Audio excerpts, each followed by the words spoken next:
pretty damn good. But starting us off, as you saw there on your screens, we do have KT and Fredit. So let's go ahead and get a closer look at the squads.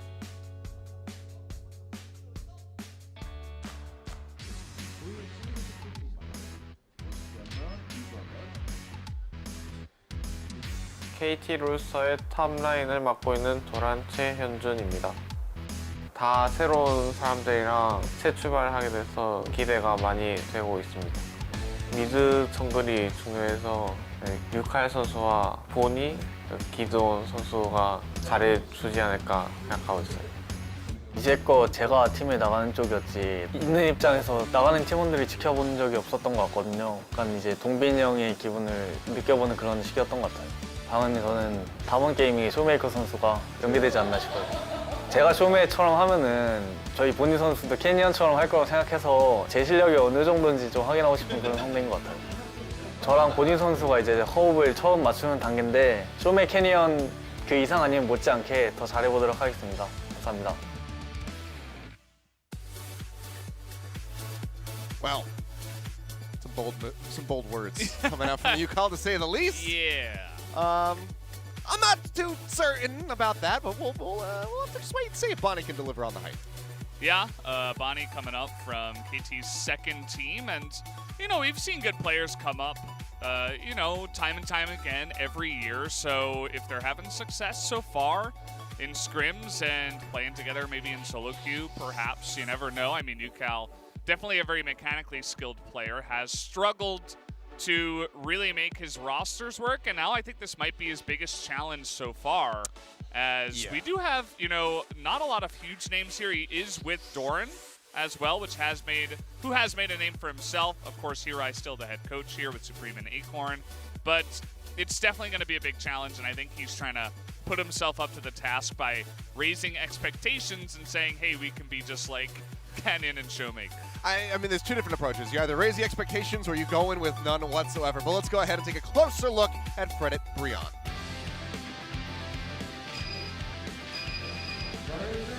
프레디 브리온에 소속되어 있는 지금 정글 엄성현 엄티입니다. 안녕하세요. 제가 이번 연도에 팀을 사실 구하기가 좀 힘들다고 생각을 했어요. 근데 테스트 봐주게 해주신 최우범 감독님도 되게 감사드리고 저를 이렇게 뽑아주신 만큼 인정받을 수 있도록 노력하고 싶습니다. 팀원들과의 화합인 것 같아요. 팀원들과 융합하고 화합하고 하면은 개인적인 선수들 피지컬이나 이런 건 되게 좋은 것 같아서 저희가 같이 뭉칠 수만 있다면 되게 잘할 수 있지 않을까 생각하고 있어요. 안녕하세요. 프레딧 브리온에서 탑라이너를 맡고 있는 호야 윤용호입니다. 저희 팀이 합을 맞춰본 지가 얼마 안 됐는데 성적이 되게 잘 나오고 있어서 이번 KeSPA도 기대해 볼 만한 것 같습니다. 저희 팀도 충분히 우승할 만하다고 생각하고 열심히 해서 좋은 성적 가질 수 있도록 하겠습니다.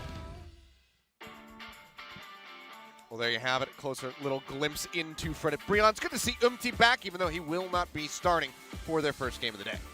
Yeah, we're going to see Chieftain here. A little bit of a spoiler, but Umti is listed to be playing a little bit later on in their second match. We'll see if that sticks. I think it'll depend a little bit on how Chieftain goes, but who knows? Maybe they want to try them both out, see how they play on the big stage, of course.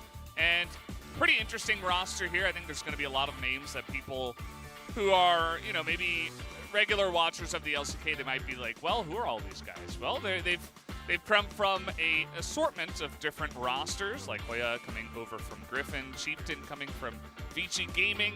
I know a lot of people do know Umti, but Lava coming off a not-so-great year, to be honest. I'm not going to say, 100% as aggressively as I want to, but really, it's been a bit downhill for him. He's going to need to prove himself here on this Fredit Brion roster. Yeah, it's going to be a bit of an uphill battle here for them. Let's see what they can get done as we do jump into draft for game number 1. And straight off the bat, no surprises there. It will be Akali taken away. One of the only few other champions that had a 100% ban rate yesterday, and Gragas will also be taken off the board by KT Rolster. Yeah, I think Gragas is just too flexible, too strong right now, and people are beginning to realize it. His lane sustain is incredible. We all know what he can already do in the jungle and the support role, and the fact that he's really good in the top lane now as well means that we're just not really going to see him that often. And so taking a little bit of time here, but Fredit Brion do go ahead and ban away Olaf. A lot of the item changes, especially the Gore Drinker that we all know that Atlas loves and hates at the same time, loves to mention how good that item is. And he's one of those guys that can really use it to huge success. We saw Krako yesterday basically look like a god on the Olaf, and I think teams are beginning to realize that, hey, he can skirmish even better than before. We don't really want to see him anymore. Yeah, Graves as well taken off the board. We were talking about Canyon and his success with that pick just yesterday. So still extremely powerful in the jungle. Unsurprising to see that one taken off the board. And there will be the Pantheon. Don't want to give that over to Frent for that first round pick because it absolutely would get locked in for Crescent in the bottom lane. So it does maintain its 100% ban status alongside that Akali as we go into the first round of picks, though. Will be, yeah, high presence on the Alistar. This has been a bit of a surprising one for me. Kind of coming back into the game was not the highest priority, it seemed, near the end of the season, especially at Worlds. We didn't get too much Alistar. Leona being on the board and not being one of the first takeaways, you know, a little bit shocking to see. But with the new pre-season patch coming through, the new items and whatnot, seems like we have a bit of a resurgence of the cow. Yeah, you know, kind of developing. I think that teams are beginning to slowly move back into the tank support meta, and Alistar is one of these really strong tank supports nowadays. I feel like he does really well with Locket, and so you can just kind of go straight into that. He's very tanky, obviously, with his Unbreakable Will, and you can have a pretty good time. Great at engaging as well, and of course, Samira immediately snatched up, not wasting any time with that, and Lucian as well. So a couple of really strong picks picked up by KT right afterwards. Do you grab those? Seems like jungle will come through, so Chieftain just going to be taking that Lilia for himself, and then we will have the KeSPA as well locked in for Henna. Yeah, KeSPA slowly coming back in here. I feel like she works. She has really good synergy with the Alistar and tank supports, like engage, heavy supports in general. So she has been slowly coming back here. But we saw what Samira can do. We saw that yesterday. Pretty insane. Also, Lucian, in terms of flexibility and also lane presence, is still pretty good. So just throw him probably in the mid lane for you, Cal. We'll see if Doran wants to give it a shot. We do have Leona come up, which is something you were mentioning. It seems like they're worried about having the support pool limited a little bit, so want to go ahead and get the Leona locked in. Jungle is still something that could be attacked by Fredit, and that's exactly where they're aiming right now. So they get a ban on the Nidalee, just to try to limit the options for Bonnie. Yukal talking up a big game for Bonnie in the jungle, so in theory he should be able to perform regardless of the pick. But they want to eliminate as many S and A tier picks as they possibly can. Yeah, a couple of big beefy boys going to be banned out here, Set and Malphite, and definitely some stuff that can really unlock that KeSPA even more and give them some hard engage. Malphite even stronger nowadays with these Sunfire items. And Hecarim also coming in here, but it looks like Bonnie wants to take a little bit of a different approach into the jungle. Ooh. Well, it still does have a couple different aggressive options that he's flipping through. Echo is something that we did see banned yesterday a few times. Didn't make it into the draft, but it will just, in fact, be the Elise. Yep, Elise going to be picked up here. Certainly a pretty deadly kind of a jungle pick right now. It's similar in the way that Talia is, where you get this burst combo that's just an insane amount of damage right from the get-go. And, you know, she's great at ganking and diving, so we'll see how she gets unlocked in this game. I feel like they're going to need some kind of a heavy engage, you know, lockdown type of top laner here to make this composition work and round it out. But on the other side, immediate picks of Renekton and Orianna as well. I mean, great ball delivery system with the Alistar, can go forward with the headbutt. Oh, this has been passed over all of yesterday. Would be surprising to see it locked in. Be a very aggressive top lane pick, but it's going to be the Victor with, I guess, the flip on Lucian into the top lane, yeah. Yeah, so, you know, like I was mentioning, Lucian could be either for Yukal and Doran. They both absolutely can play it, but then the Victor pick straight into the Orianna, so they were holding counter pick for Lava in the mid lane, rather for UCal against Lava in the mid lane, and they go ahead and pick up the victor, which is something we saw early on in the preseason be very popular. And we didn't see it much like in yesterday's games and in the All-Star games, but still seems to be relatively popular. And I'm curious to see how it is going to do here in what should be a very control mid lane matchup up against the Orianna. Well, intriguing drafts already. Some new picks coming in, and they gotta they gotta swap those. There is a problem, They gotta guys. Hey, Noah, stop trolling. Hit the trade button. Noah, Bonnie's gonna be freaking out. get the boat. You gotta hit the trade button. Swap it off. Well, Okay, so we're getting a word that there was a bug in the swap. So, okay. It seems like that is an issue.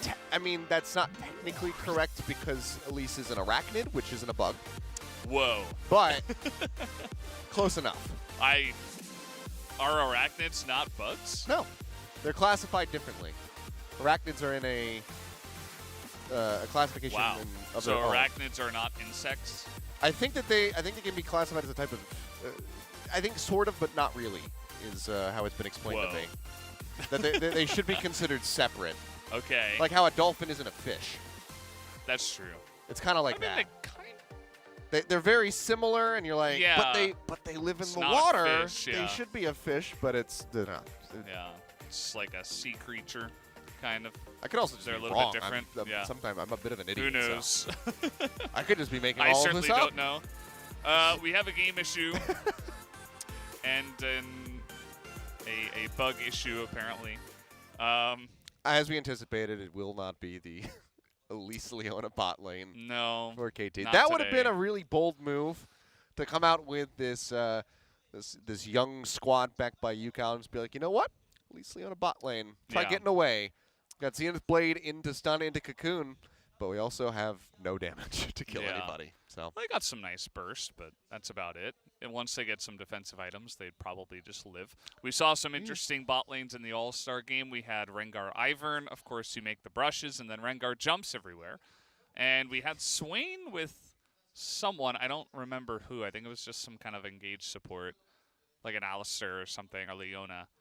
And basically they just never died. And I'll always look for picks over and over. Sounds It was fun. pretty good. it's always fun when you can find those cheese bots. I remember back in the day, oh boy, AP Scion and Taric bot lane. Okay. This is when Scion had his targeted stun Yeah. ability that would just shoot out, and you just had to click on somebody. So you Mhm. do that, and Taric had the same exact thing. So if you both landed your Little stun, dazzle that comes out. yeah, if you both landed your stun on somebody, at least half of their HP gone, if not just completely deleted. If you can get ahead, it was just disgusting, and that riddled solo queue for quite some time. Yeah. And then That's it a got big removed. throwback. Yeah, Or at least fixed or changed they ruined in it. some way. Absolutely ruined it. I I mean- love the cheese AP builds. APGP back in the day before he got his rework was one of my favorite things. Apparently, you can actually still run APGP. It's not that bad with the preseason items coming through and whatnot. Yeah. I've been seeing a couple highlight reels of APGP players out there. So keep living the dream. Keep it going. But the classic APGP was just wonderful. You couldn't die. You Yeah. would eat the orange. You'd heal yourself for like 2,500. Yeah. It was kind of it's broken. wonderful. I think there's a reason it's gone. Well, But it's okay because we just get new and fun broken stuff like Samira. like Samira. And then she doesn't get banned for some reason. Yeah, made it through. So And then not even first picked. Like, yeah, made it into the second. It was first pick of the second second round. So KT was able to get on their first draft. yeah. So Which is weird. I think that's kind of weird. Like, if it's available, I think you're okay. You should be more so okay to give over the Alistair I mean, it wasn't even. It's not compared even to that. the Samira. It's that and the Lucian. Yeah. Both made it through. I suppose in their mind they were like, well, Samir's obviously available, but Alistair's pretty good against her, much in the way that he's pretty good against Katarina. You like kind of Yeah. stop all of that annoying resetting on top of resetting, and you just, pummel her into the ground. And you see Syria for such a long time that it kind of breaks her flow and her combo that she's making. So maybe in that sense, they're like, Alistair's really strong. Let's take this ahead of their obvious Samira pick. But I don't know. Why not just take Samira yourself? I don't have the answers. Yeah. I'm just curious the build that we're going to see. If it's going to end up being the Immortal Shield Bow, if it will be the Gale Force to just have that extra dash to try and escape from the CC that's going to be coming through, because you can dash away from the Headbutt Pulverize as long as you time that well enough, so you can keep yourself out of range and then dash back through once the CC has been burned by the Alistar, and then set up with your ultimate. So I'm curious to see what the thinking is going to be behind that build, or if you just want to have that big shield to come through if you start taking a burst damage.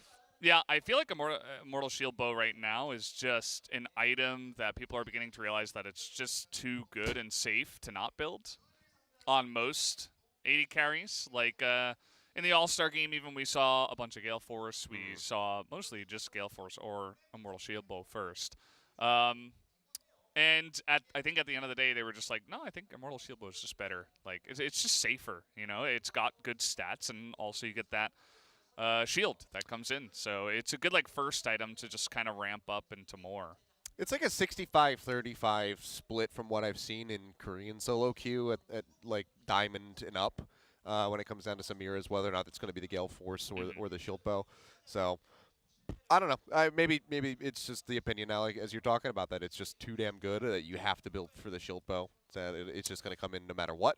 But I think the only thing that we do know is that it's not going to be a Kraken Slayer. So sorry, Atlas. Yeah, you're no watching Kraken at home, Slayer. and you're going to be pretty disappointed when when the buy phase starts coming in on the mythic items. Yes. No Krakens, no Megalodons. No Megalodons, which is no anything Kraken else. is definitely bigger than a Megalodon, Wolf. I remember this from yesterday. You and I have played enough Sea of Thieves to know that a Megalodon is not larger than a Kraken. You and I were talking about things that are bigger than a Kraken. There's not really anything. Yeah. You can say maybe a giant squid, which is just another mythical creature. I said maybe Cthulhu. I Cthulhu would is- imagine he's larger. Yeah, I would think so as well. He's pretty massive. Yeah. But here we go. Seems like we've been able to run the draft back against, the only way we can start off a nice League of Legends broadcast, you and I, is with a podcast. So Yeah. we get to talk about Krakens and items and all that good stuff. But now we should finally be ready to jump into the action now that we do have Bonnie and Noah's swapping situation settled. Obviously, we are not getting at least Leona in the bottom lane or anything like that. So we do have the swap done, as you mentioned, and we're taking a look at these compositions. I think that it'll be pretty interesting to see how Bonnie can make these lanes get ahead, essentially. The Lilia and the Renekton, a pretty popular combo from this year. We'll see if that also gets some good value as well. All right, well, let's go ahead and jump into game number one.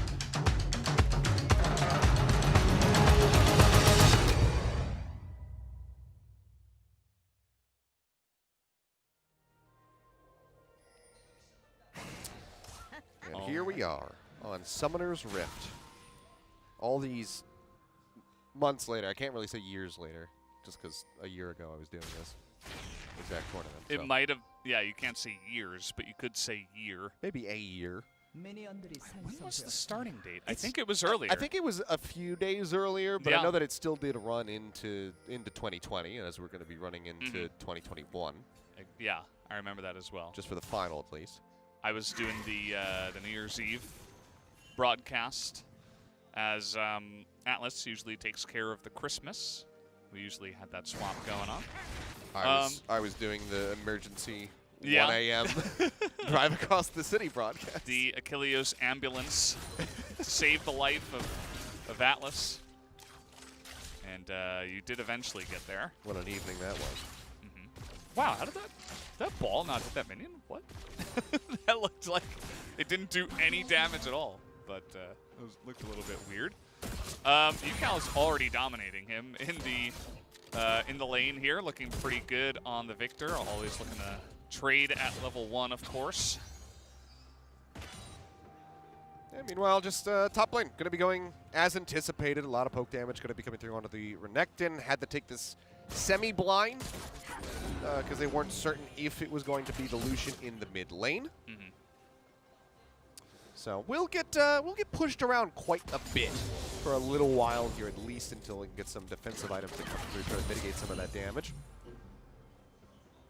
We do have double Dark Harvest here in the jungle, and also Hail of Blades here for the Kai'Sa. So she's going to be looking to when she takes those trades, looking to do the burst damage and get that passive stacked and try to chunk them, essentially. And I think that's good with kind of a combo-oriented support. Not a bad idea at all. And you can see that they're already having a pretty fun time in the early game, at least, down in the bottom side. Just pushing that one in. As Bonnie going to go for a little bit of an invade here. Pressing forward, we'll wrap around the side. Should get the spot there onto Chieftain. Hello there. Okay, just take away the wolf, perhaps. And yep, Smite will come in. Does land the cocoon to get a little bit of damage in. Jumps forward to go into the spider form. We'll have to retreat, though, as Lava's just a little bit too close. But a nice little cheeky takeaway. Yeah, it's actually pretty nice. Looks like, of course, the Elise not going to have as much clearing power as the Lilia early on, or just in general. And getting in there, smiting the big wolf is pretty nice. You see that he comes over here and tries to deny this Scuttle Crab take, which was originally pinged by the blue team, by the Lilia. But they know that it is gone now. So Bonnie, very aggressive here.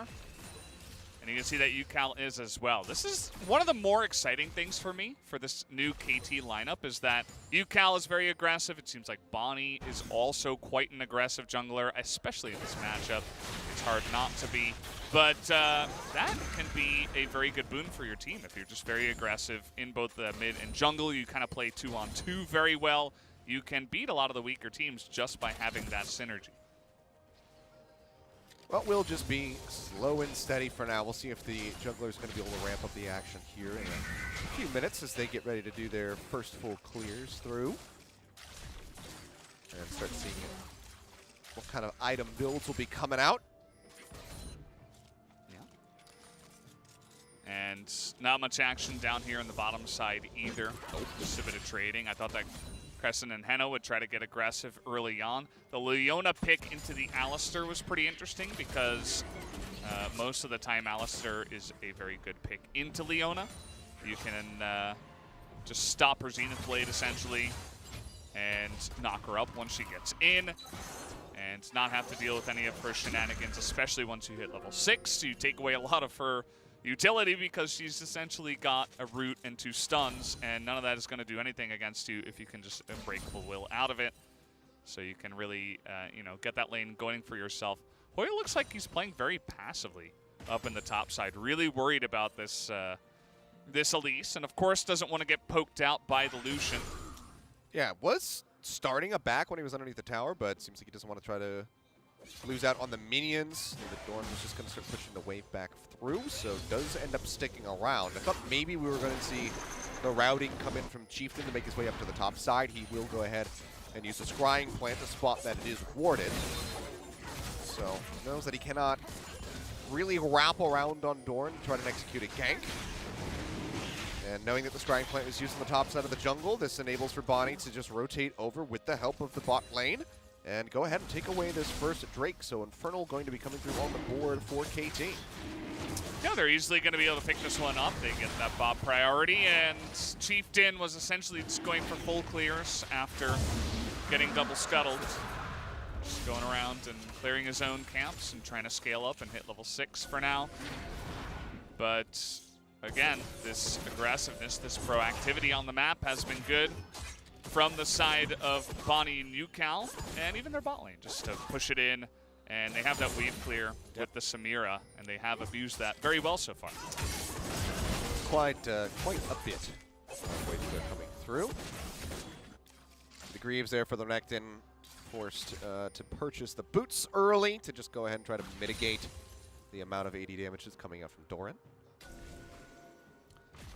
Yeah, definitely the most important pickup for that Renekton. You're just trying to survive for now, and once you hit level 6, you can be a little bit more aggressive, but in order to take good trades, you have to have some defensive stats, so you don't just get poked out before that does begin.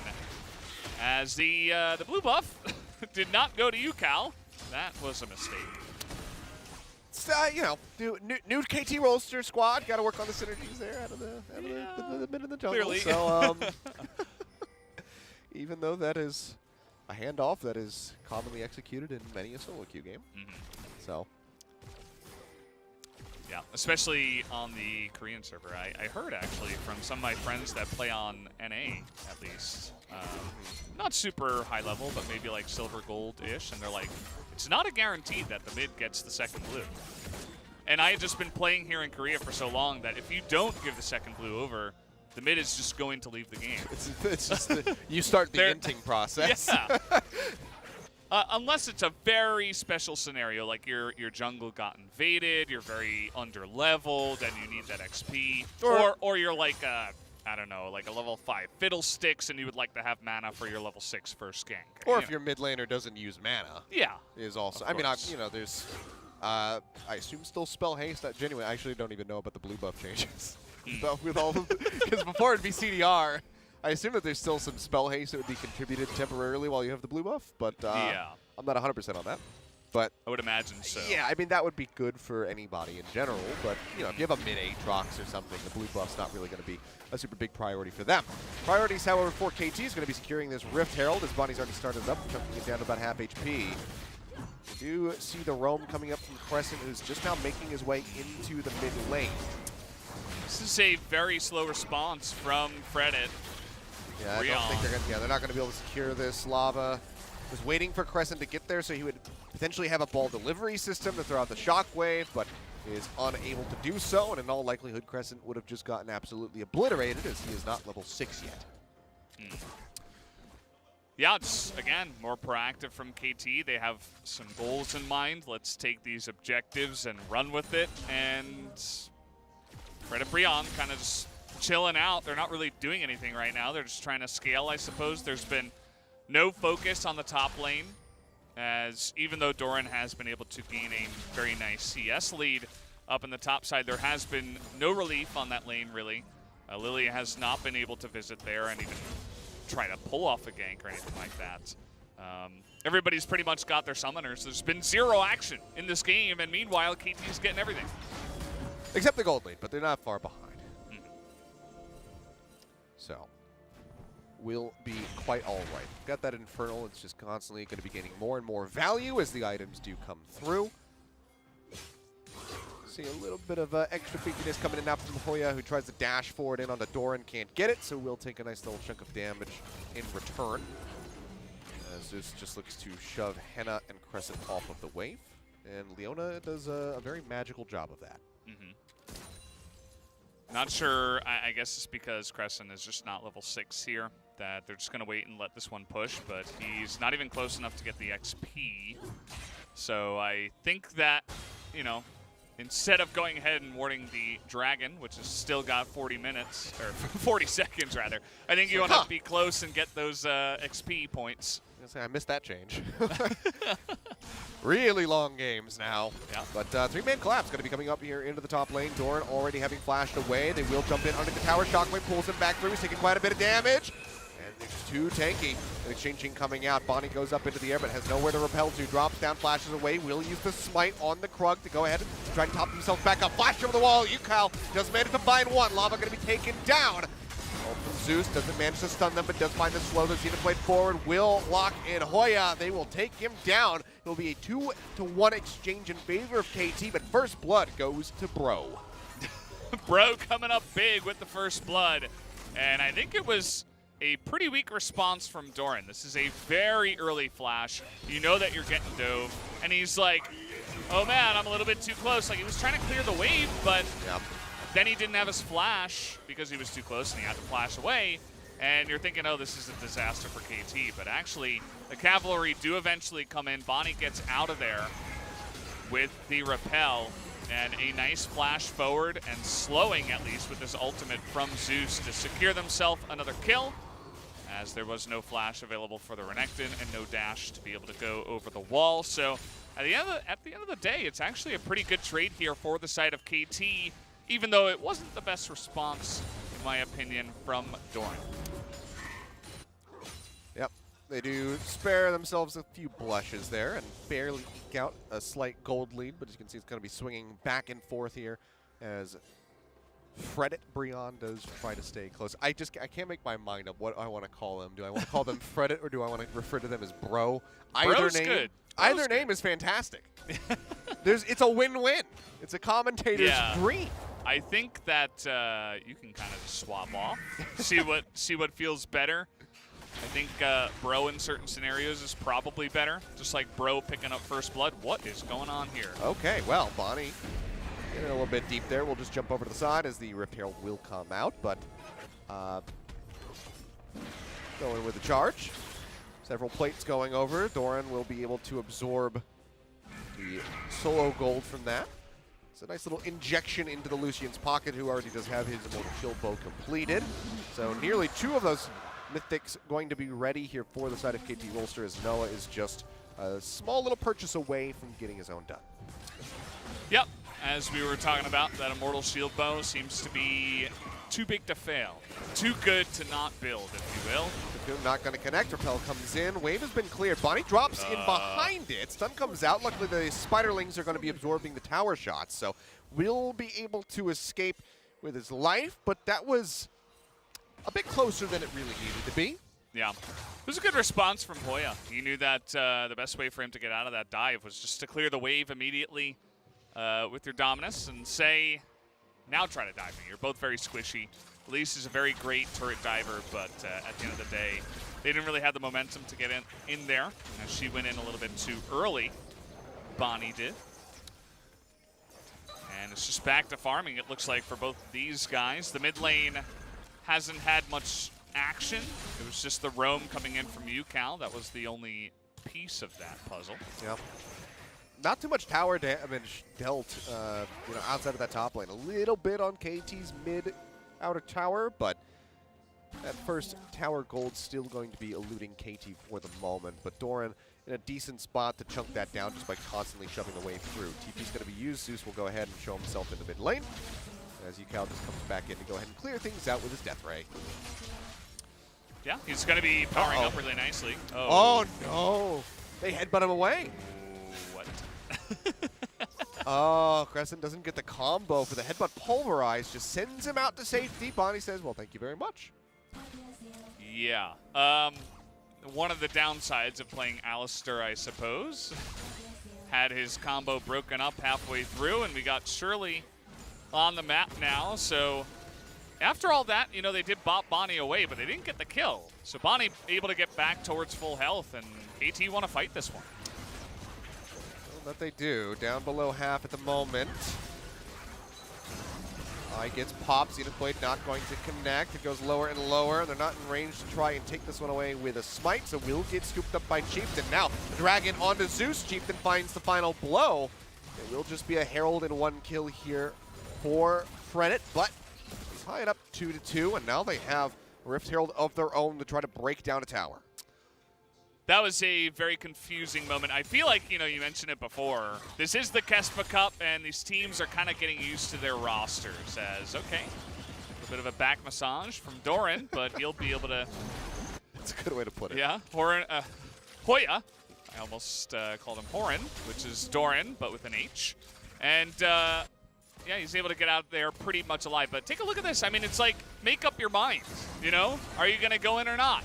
And they couldn't. They're like, okay, the Alistair's too scary. Yeah. There's a ball zoning the rest of us out. What do we do?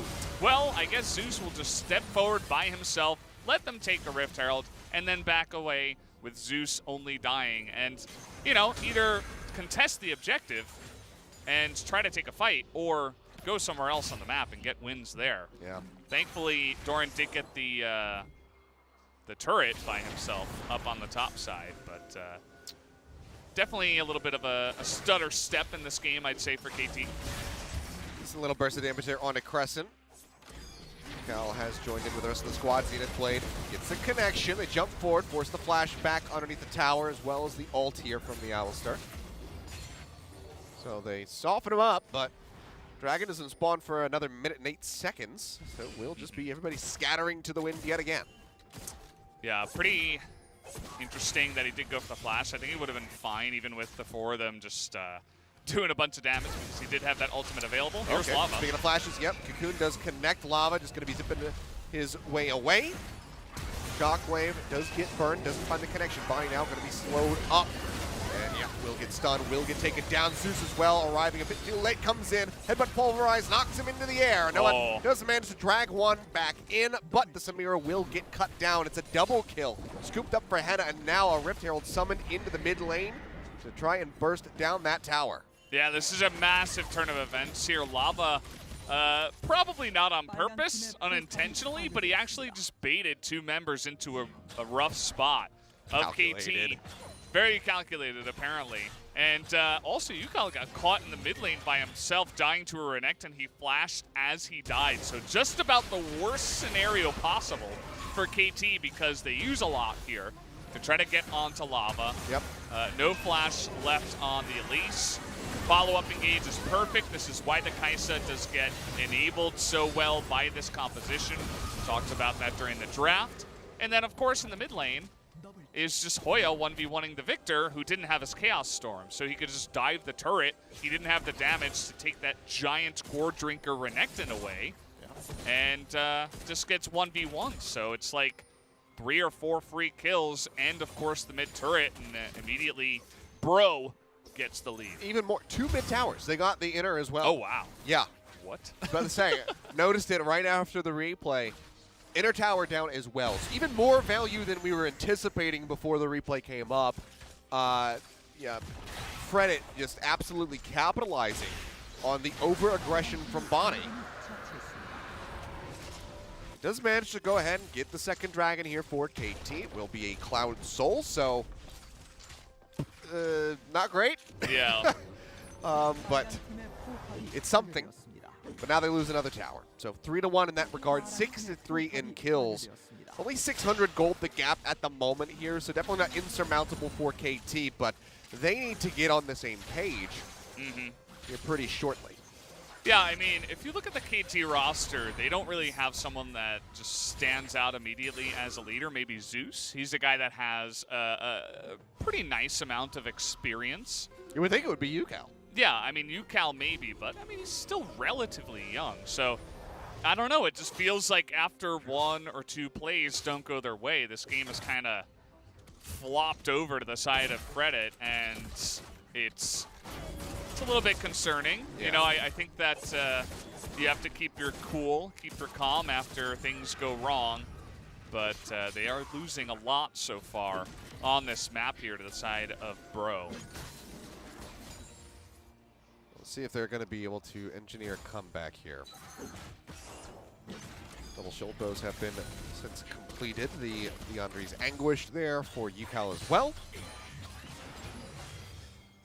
As Doran just tries to scratch the surface of this Renekton, but that's going to prove pretty darn difficult for him. Does have that CS lead, but he's not been able to shut down the Renekton in the way that he would really love. Sun will come out onto Leona. Cocoon going to whiff, but you can see staying back, playing patiently here is Crescent, not just going in. Didn't have the flash up at the time. Waiting for that Hex flash now rather to come over, but didn't really have an easy way to get over the wall to set up for the headbutt pulverize, and even then, not necessarily a guaranteed kill.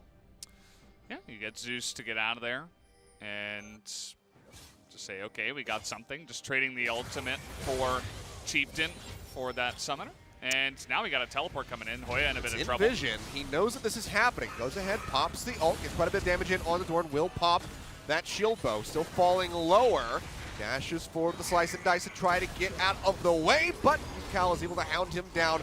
Finds the kill, putting a 4th on the board for KT. Good little shutdown gold injected into the KT economy as well. Will net them a very narrow lead. Yeah, they get that the nice play. They did have to use the teleport to get on in there, and that was kind of UCal calling the shots. You see why that shield bow is just so good. It's like, well, you try to turn on to be, nope, I've got a pretty massive shield, which we will see once again here, because Hoya's only chance to get out of this one was to turn on to Doran, who was taking a lot of minion damage. But second shield comes out, he's like, oh, even though I am Renekton, I've already used my shield breaking ability. Doesn't matter, and he just gets chased down by UCal, who is able to pick up a second kill for himself. So building into the Lich Bane, and already that Victor starting to get a bit online. Gonna be some pretty hefty damage starting to come through from him. You have the Runon's Hurricane picked up by Henna. Not yet going to be moving into a mythic item, so we'll be delaying. I'm curious to see what it's going to be. 2-0-1, if you're feeling cheeky enough, could go for the Kraken Slayer. Otherwise, Gale Force, very much the other popular option right now online in Korea. Extra little mobility coming through. You can use that either, obviously aggressively or defensively, whatever suits your needs. Well, we're kind of grouping up here in the mid lane once again. I don't really see. Okay, they're going to go for Zeus here. Shockwave does come out. And yeah, Henna not wanting to dash forward into the face of a Leona, so very intelligently holds on to the ultimate. Yeah, just looking for some picks, but they're not really working out too well. Doran is going to be spotted moving around the bottom side here of the Dragon Pit.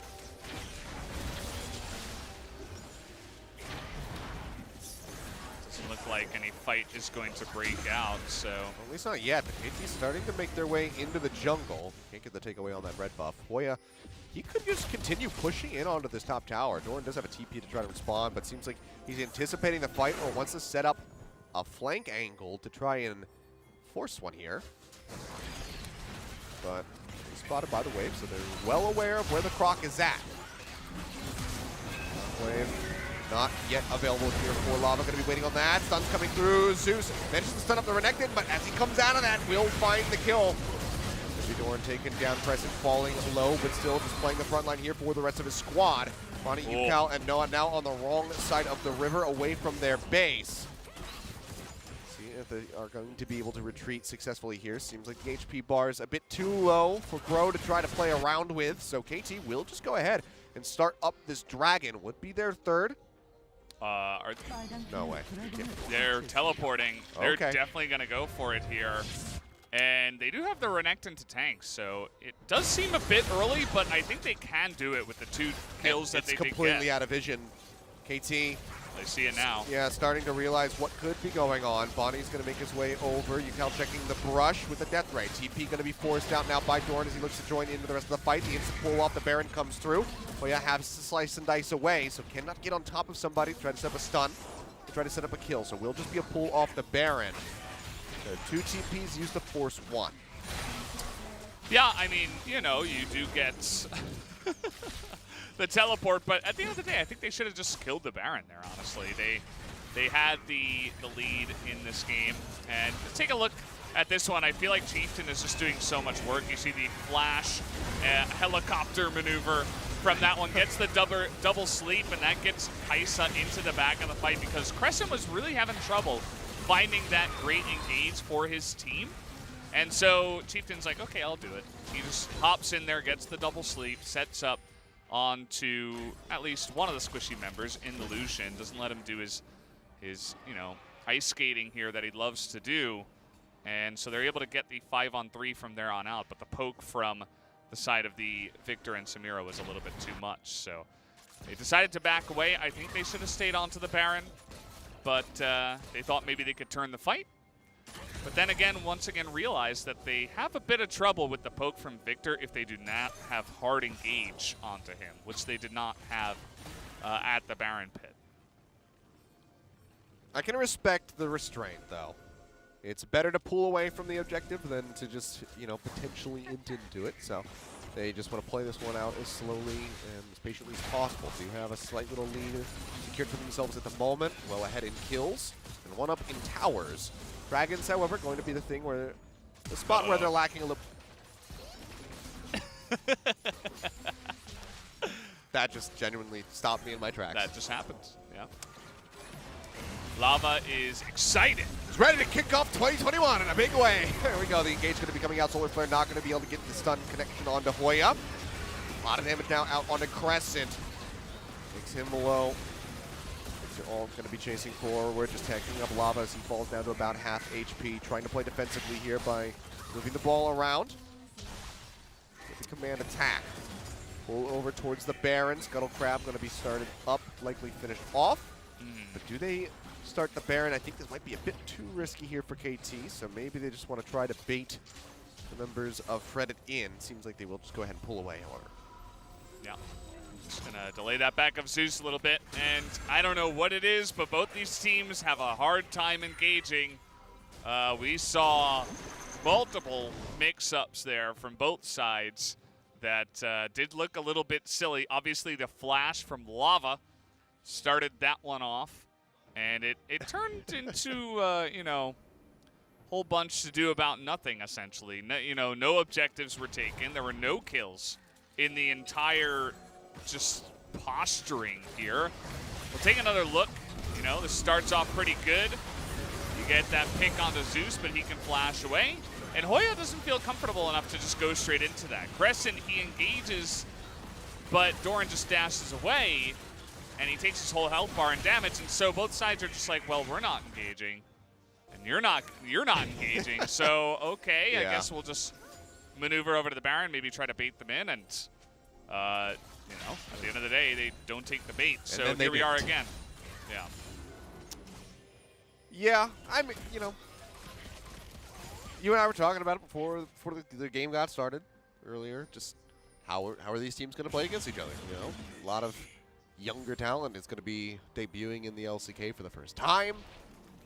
You know, this is their first time on the big stage. I'll put that in quotations.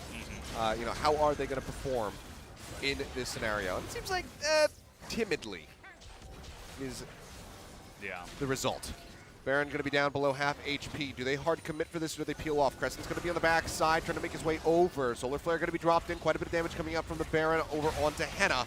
He'll be able to top himself back up quite quickly though. Stun comes in onto Bonnie. They're looking for the kill. Goes up the repel. Baron does get taken by Chieftain. Now they look for the fight. Two-man Pulverize comes in. Knocks him up into the air, delivering them unto death. Bonnie will go golden, but he's completely surrounded with nowhere to run. Will flash away, however, so it seems like maybe I'm incorrect. UCal does barely escape with his life intact, but the Baron belongs to Bro.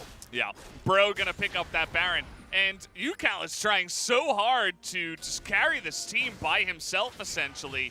Even got headbutted away by the Alistair, but still was able to get a kill. They're playing desperately for the Dragon Soul here to try to get that decent chunk of damage in on the Doran. They get the knock up. The Dragon will be secured by Bonnie, who will die in the pit. Doran goes forward, manages to find two. Can he get more? Chieftain will go golden, but he's got nowhere to run. It is a triple kill in return on the Baron play.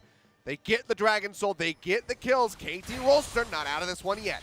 Yeah, at the end of the day, it's like, who's the more desperate team? The one that's desperately trying to get the Cloud Soul or the one that engages like that? And I think we know the answer to that after the fight here as, again, you know, struggling to fight a hard engage. UCal does a great job of zoning Crescent out, but even though he does get stunned up, he's able to get a nice follow-up here. The great shockwave onto Noah just makes him totally irrelevant in this fight because the follow-up comes in from Crescent. So that's Lava making up for past mistakes. UCal, though, very confident in the face of the enemy members that did not have their cooldowns. He moves forward, gets the kill. And then you look at this and it's like, yeah, okay. I mean, you're trying to stop the Cloud Drake, but you got to be careful when you're going up against this much damage. You can't have Lava just sitting on the backside doing nothing, zoned out essentially, while, you know, Elise goes in, who's very squishy, and also Alistair had about 200 health, so he just immediately dies. And that gives KT the confidence to just move forward. So not only did they get the Cloud Soul, but they also got a triple kill for Doran, who was able to stack up some items as well. I think Lava zoned out on the backside of things is maybe the best summary of his entire career that you could give. I jest. Yeah. But Well, it's not been great. But some blunders, but also some really good shockwaves so far in this game. Let's see if he can help his team get across the finish line because they're so close. KT holding on by a thread that is named Doran. yeah. Doran and UCal. Don't That's true. Don't forget about him. He's UCal doing is a there. lot of damage now. I'm the play-by-play. I think about the guy who got the most kills in the last fight, and he's clearly the one doing the most work. Yeah. Well, he did. Well, that's going to be a lot of damage. Ult gets popped. Cullen's going to be taking Crescent down below half HP, and the turret will get broken. So 3-3 in that regard. KT still slightly down in gold. Yeah. And But it's anyone's game. that's perfect for KT. You know, they're a team that looks for picks, and they look to kite you as well. I mean, you have you have Lucian and Victor, who are very obviously just looking to kite you around with huge amounts of damage. Samira can get into the thick of the action if the Leona, you know, starts the fight and it's going in their direction, but I feel like they do a little bit better with just kiting them out against stuff like Renekton, Alistair, and even the Orianna that's going to be looking to get that ball in position. If you can deny their engage, you're just going to have a great time of kiting out those two melee tanks in the front line, and then their back line is so squishy that they just get immediately blown up the second that Lucian can get into that back line. So we've seen a little bit of that weakness, especially in the Cloud Drake fight that we did just have. But let's see what Fredit Bryan can do to actually make their engages clean, because so far they've looked, you know, pretty much countered by the way that KT is playing.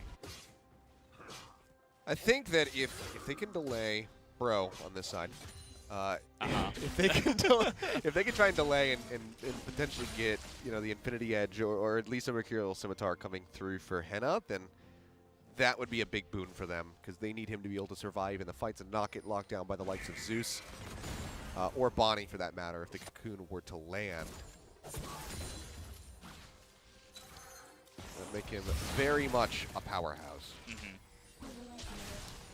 I mean, he's definitely got some. He doesn't have any problem with mobility. If they do get the engage down, then he can immediately hop in and lock him down. Hoya getting a bit caught here in the enemy jungle, but I like what he's trying to do. He's trying to set up flanks here and make these ganks possible, these engages possible, which is really the win condition for them in these team fights. We're just kind of hanging around here waiting for the Baron to spawn again. It doesn't look like either of these teams are confident enough to take a hard fight. And you got that in 47 seconds. Elder up in a minute and 20.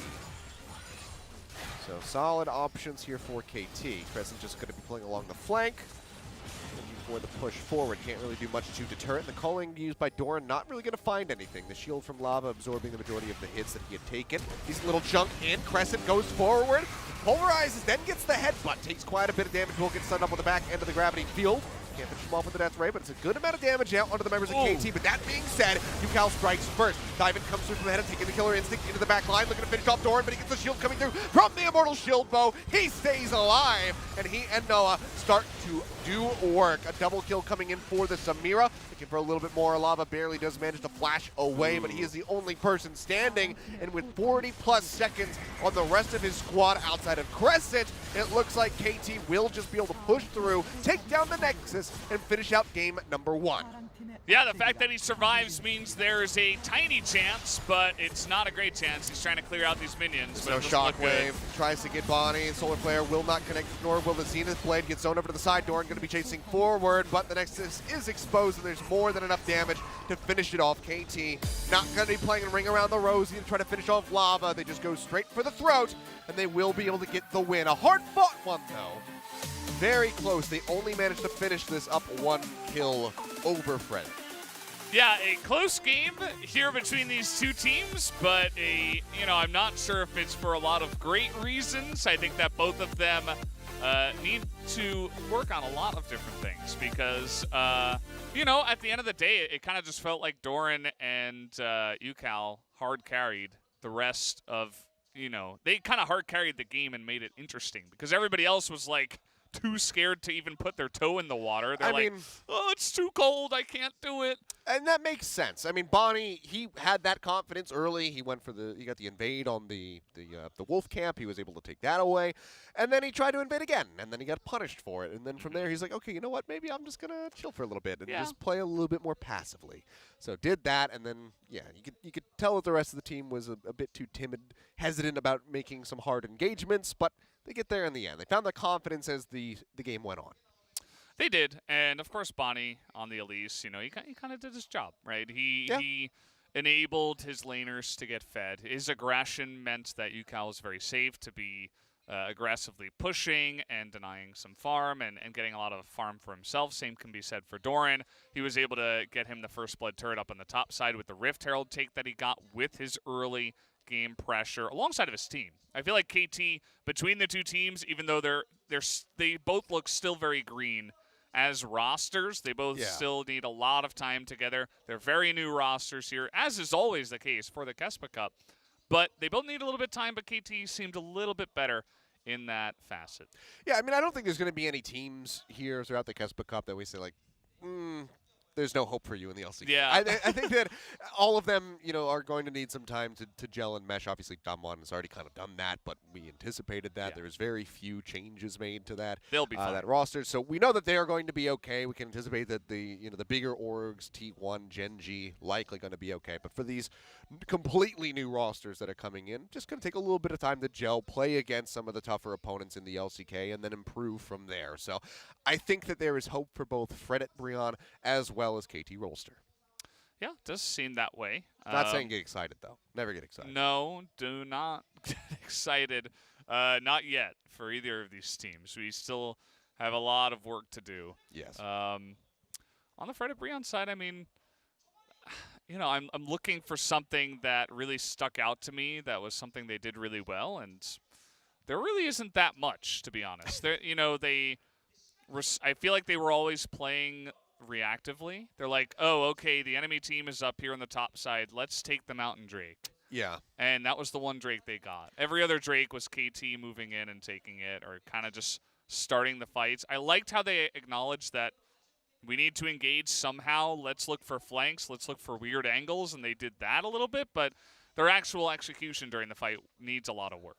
I think that, and this is, I really don't know if this would have worked, but I feel like if you had taken Crescent's playstyle from this game and then put the Leona in his hands instead of the Alistar, it actually might have worked out a little bit better. Yeah. He would go in with the Alistar. He's messing up his combos. Harder to do if you're a Leona. True. You just go in and then you Q somebody. You can't accidentally pulverize first. Wouldn't be able to mess up his combos. His wraparounds would be, I think, more successful, and he also would be a hell of a lot tankier because without his ultimate up, he is just getting ripped to shreds by the likes of Doran, as well as by Noah on that Samira. So I think if they didn't prioritize the Alistar as heavily as they did at the start of the draft, then maybe we would be seeing a different result. Yeah. So there were two fights that it looked pretty good for Fredit Brion. And this is the second one, the one before we just saw it. The one before, KT kind of got caught out going a little bit too deep. This one, they only got the 2 picks, and then they failed to follow up after that. And once that happens, I mean, all the members of KT that were alive were incredibly strong, and they were able to just keep them at arm's length. There was never another fight where they got a really great hard engage.